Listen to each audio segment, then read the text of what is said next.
বরজলা বিধানসভার অন্তর্গত অনঙ্গনগর এলাকায় আক্রান্ত নেতার বাড়িতে গেলেন প্রাক্তন মুখ্যমন্ত্রী মানিক সরকার।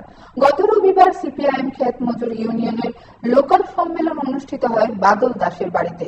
সারাদিন ব্যাপী এই সম্মেলনের পর রাতে হঠাৎ বিজেপি সমর্থিত দুর্বৃত্তদের একদল সেখানে হামলা চালায় বলে অভিযোগ বিজেপি ঘনিষ্ঠ দুর্বৃত্তরা পরিকল্পিতভাবে বাদল দাসের বাড়িতে হামলা চালায়।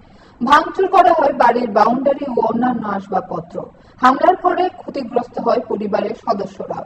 ঘটনার পর খবর পেয়ে মঙ্গলবার সকালে ক্ষতিগ্রস্ত পরিবারের সঙ্গে দেখা করতে এলেন প্রাক্তন মুখ্যমন্ত্রী মানিক সরকার।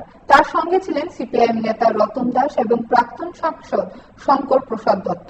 মুখ্যমন্ত্রী মানিক সরকার ঘটনার তীব্র নিন্দা জানিয়ে বলেন, এটি একটি কাপুরুষোচিত হামলা। গণতান্ত্রিক অধিকার কেড়ে নিতে শাসক দল এই ধরনের সন্ত্রাসের পথ বেছে নিয়েছে। অন্যদিকে এই বিষয়ে এখনো পর্যন্ত প্রশাসনের তরফে কোনো লিখিত প্রতিক্রিয়া পাওয়া যায়নি। এলাকায় অতিরিক্ত পুলিশ মোতায়েন করা হয়েছে এবং তদন্তের আশ্বাস দিয়েছে স্থানীয় প্রশাসন। ফের রাজ্যের রাজনৈতিক উত্তাপ বেড়েছে। বিরোধী দল সিপিআইএম ইতিমধ্যেই এর প্রতিবাদে আন্দোলনের ডাক দিয়েছে। স্থানীয় মানুষের দাবি, দোষীদের দ্রুত গ্রেপ্তার করে কঠোর শাস্তি নিশ্চিত করুক প্রশাসন।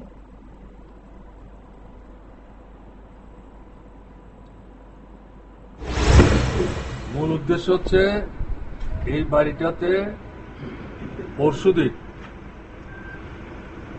এই এলাকার ক্ষেতমজুর ইউনিয়নের আঞ্চলিক সম্মেলন ছিল। এই সম্মেলনে প্রায় 70 জনের মতো প্রতিনিধি এসছে, এলাকারই সব। এটা বিজেপির পছন্দ হচ্ছিল না।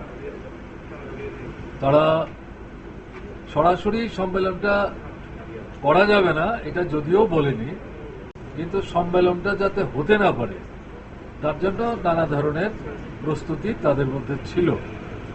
কিন্তু শেষ পর্যন্ত প্রতিনিধিদের দৃঢ়তা এবং এলাকায় আমাদের যারা বন্ধুরা যারা এই সম্মেলনটার প্রস্তুতির কাজের সাথে যুক্ত ছিলেন, নারী পুরুষ সবাই সম্মিলিতভাবে সম্মেলনটা সুন্দরভাবে সম্পন্ন করে এবং তারা তো সম্মেলন শেষ করে চলে যান।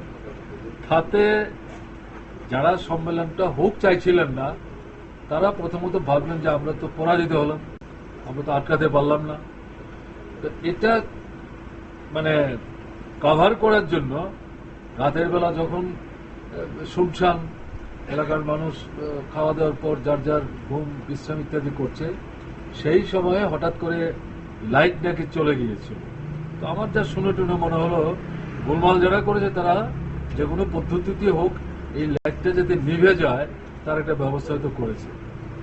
সেই সময় সে বাড়িতে ঢুকেনি, ওই বাইরের যে বাউন্ডারির যে ইয়েটা এগুলি ভাঙচুর করে তারপরে তারা সবাই বেরোয়।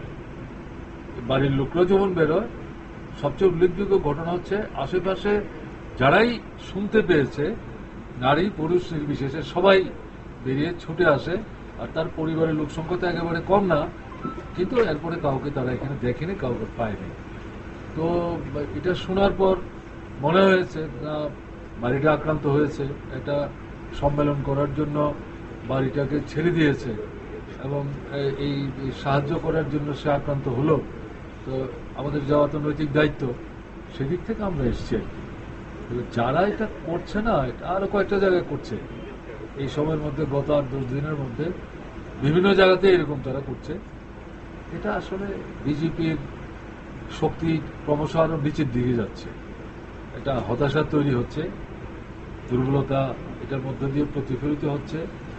যে সমস্ত আশা আকাঙ্ক্ষা নিয়ে বিজেপির পক্ষে দাঁড়িয়ে কাজকর্ম করেছে, বিশেষ করে যুব অংশ, তাদের মধ্যে হতাশা পাচ্ছে।